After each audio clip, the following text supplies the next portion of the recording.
Bonjour les amis, heureux de vous retrouver pour cette nouvelle Actu du Geek qui aurait presque l'air d'un JV des tops, je vous dis tout ou presque. Pourquoi? Parce qu'on va parler uniquement de deux sujets. Et oui, deux sujets, mais qui vont préfigurer de l'avenir de vos APU, CPU et GPU. Vous allez voir peut-être des nouvelles directions qui vont être données aux GPU, APU et CPU. Dans le futur, vos futurs APU, par exemple des consoles, si elles existent, bien entendu, les futures consoles de PlayStation, de Sony, de Xbox, mais aussi ne pas oublier Nintendo. Je vais donc parler du M2 Apple, le nouvel APU, on pourrait dire, de Apple, qui arrive sur le marché. On a les premiers résultats et c'est très intéressant. Je vous rappelle que le M2 est basé sur une architecture ARM. C'est très intéressant vis-à-vis du x86. Et je vais surtout parler du Symposium technologique 2022 qu'a donné TSMC en Amérique du Nord. Très intéressant pour l'avenir du process et donc des futurs APU, CPU et GPU qui vont venir. A tout de suite.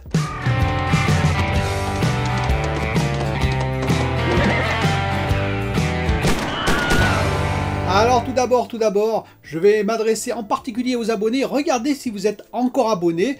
J'ai subi une vague massive de désabonnements. Alors peut-être est-ce dû à ma précédente campagne d'abonnement que vous n'avez pas appréciée, je ne sais pas. Mais en tout cas, j'ai subi plus de désabonnements et c'est la première fois dans l'histoire de la chaîne que d'abonnements.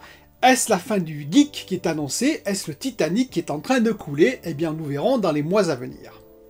Alors, nous avons des résultats très intéressants comparatifs M2, M1, mais aussi, bien entendu, côté Apple, nous avons des résultats comparatifs aussi avec les anciens Mac Pro. Vous savez, ce qui était basé sur des Intel Xeon, le dernier modèle Intel Xeon qui est sorti en 2019.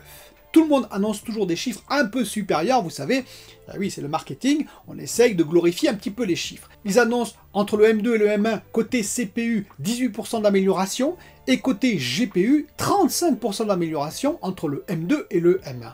Ils annoncent également côté la partie neuronale 40% d'amélioration, 50% d'amélioration côté bande passante, mémoire, et on pourra mettre 24 Go, alors qu'on peut mettre sur le M1 16 Go, on pourra aller jusqu'à 24 Go côté M2. Une fréquence qui est augmentée visiblement de 3.5 GHz, alors qu'on était à 3.2 GHz sur le M1. Tout cela comment? Eh bien en améliorant bien entendu l'architecture qui était proposée dans le M1, mais aussi en augmentant un petit peu les transistors. Et oui, il ne faut pas rêver, on passe de 16 milliards de transistors sur le M1 à 20 milliards de transistors sur le M2. Tout ça, je vous rappelle, en 5 nanomètres chez TSMC. Alors je vais vous résumer les chiffres des tests qui ont été effectués. Je ne vais pas vous assommer sous une tonne de chiffres. Alors les tests ont été effectués sous Cinebench, Geekbench et GFX Bench pour la partie GPU. Ça n'est pas fait encore vraiment en réel. Mais ça donne quand même une bonne indication. Et est-ce que les chiffres sont tenus? Eh bien oui, on est à plus de 18%, on est à 19% sur Geekbench et Cinebench en partie multicœur entre le M2 et le M1. Donc effectivement les 18% sont tenus. Et surtout, côté GPU, on est à plus de 40%, on est à 45% en moyenne entre les différents tests qui ont été effectués d'amélioration entre le M2 et le M1. Je rappelle que pour la partie GPU en particulier, l'amélioration vient de l'augmentation de fréquence, mais aussi et surtout, et c'est intéressant, il y a quand même 2 core units en plus. On est à 10 core units contre 8 core units côté M1. Mais on voit quand même la petite amélioration aussi côté architecture. Petit à petit, ils affinent l'architecture ARM qu'il y a dans leur puce côté Apple. Et c'est fort intéressant. Pourquoi c'est fort intéressant? Parce qu'on a bien entendu des comparatifs avec d'autres puces, les puces Intel. Et ainsi, ce qui est intéressant, c'est de comparer avec une puce de portabilité côté Intel. Par exemple, le i7-1260p. Eh bien, le M2 est à peu près à 90% d'efficacité côté CPU par rapport au i7-1260p. C'est-à-dire un tout petit peu moins efficace, oui, mais attention, pour une consommation divisée par 4. C'est-à-dire que pour 25% de consommation, il est quasiment à équivalence du i7-1260p. Et côté GPU, ça va beaucoup plus loin, puisqu'il est 2,3 fois plus rapide, ou plus efficace si vous préférez, pour une consommation de 1/5. C'est quand même assez monstrueux. Et c'est intéressant de noter que la version la plus grande du M2, attention, pas M2 Pro ou M2 Ultra, on parle bien du M2, mais la version M2 ventilée, donc celle avec les 10 cœurs GPU par exemple, la version boostée si vous préférez en termes de fréquence, eh bien cette version semble être 11% plus rapide que l'ancien Mac Pro en tour avec le Intel Xeon 8 cœurs de l'époque, c'est-à-dire le dernier Intel Xeon qui a équipé un Mac Pro en 2019, fin 2019, eh bien cette version-là est 11% plus efficace. Alors qu'elle ne coûterait que 1600 €, l'ancienne version Mac Pro Intel Xeon 8 cœurs coûtait à sa sortie 6500 €. 1600 €, 6500 €, 11% d'efficacité en plus. Alors je précise, les 1600 €, c'est le Mac Pro, bien entendu, portable, 13 pouces. Ce n'est pas tout à fait la même chose, mais 11% d'efficacité en plus. Eh bien écoutez, je crois que tout est dit. C'est-à-dire qu'Apple a fait un grand pas en avant, et c'est très intéressant pour la concurrence. Que va faire la concurrence? Comment vont-ils s'adapter? Que vont-ils faire avec l'architecture ARM? Vont-ils en prendre une partie? Vont-ils continuer avec l'architecture x86? Vont-ils l'améliorer? Intel essaye bien entendu, avec ses cœurs performance et ses cœurs basse consommation. Est-ce que ce sera suffisant? C'est ce que nous verrons dans l'avenir. Ah, le symposium technologique TSMC en Amérique du Nord, c'est très intéressant parce qu'ils ont présenté un nouveau type de nœud de transistor. C'est très intéressant car ils ont montré qu'ils étaient capables peut-être de résister au MBC FET, par exemple, qui va arriver très bientôt chez Samsung, qui est là mais qui va arriver en production chez Samsung. Et je vous rappelle que le MBC FET à technologie égale, c'est-à-dire à process égal, par exemple 5 nanomètres, consommera 50% de moins que le FinFET classique de TSMC. Le Ribbon Fit également de chez Intel, qui devrait arriver normalement très bientôt, va également permettre une consommation bien diminuée par rapport au FinFET, c'est-à-dire finalement une amélioration de la forme du transistor pour consommer moins à performance égale. Eh bien, TSMC a réagi avec un FinFET particulier en 3 nanomètres qui va venir, c'est le FinFlex, ce qu'ils appellent, c'est-à-dire la flexibilité sur le FinFET. Et c'est quoi? Eh bien, c'est très simple. Avant, on avait des transistors planars, c'est-à-dire qu'effectivement, on avait une forme plane, on avait une seule dimension finalement entre le canal et la grille. Et bien maintenant, grâce à l'élévation en 3 dimensions de ce canal, on a 3 côtés, donc c'est finalement un canal 3 dimensions, la grille est en 3 dimensions autour du canal. Ça permet de réduire considérablement le principal problème qu'on a lorsqu'on réduit le process, lorsque les transistors deviennent de plus en plus petits, c'est-à-dire les courants de fuite. Vous savez, ces électrons qui doivent être arrêtés normalement ou qui doivent passer, puisque les transistors, on va dire, c'est comme une porte si vous préférez, ça laisse passer ou pas le courant, les électrons. Eh bien, il y avait des fuites, il y avait des électrons qui passaient quand même parce qu'on était trop petit et donc pas assez d'atomes pour arrêter les électrons qui se frayaient un chemin. Eh bien, grâce à cette nouvelle technologie, le FinFET, on a réussi à baisser la taille des transistors tout en arrêtant les électrons, à ce que la porte soit encore efficace. Oui, mais voilà, on arrive un petit peu à la limite du FinFET, c'est pour ça d'ailleurs que Samsung et Intel ont inventé d'autres types de transistors. Eh bien, TSMC semble contourner le problème avec en particulier des multicanaux. C'est-à-dire qu'ils vont multiplier les canaux, ils ne vont plus faire un seul canal mais plusieurs canaux, ce qui va permettre de contourner le problème. Et mieux, le FinFlex permet une flexibilité. C'est un petit peu exactement comme Intel, vous savez, avec ses cœurs basse consommation ou ses cœurs performance. Eh bien là, en fonction du nombre de canaux que vous allez mettre, vous allez avoir plus de performance ou une consommation qui sera meilleure. Moins de performance, mais une consommation plus basse.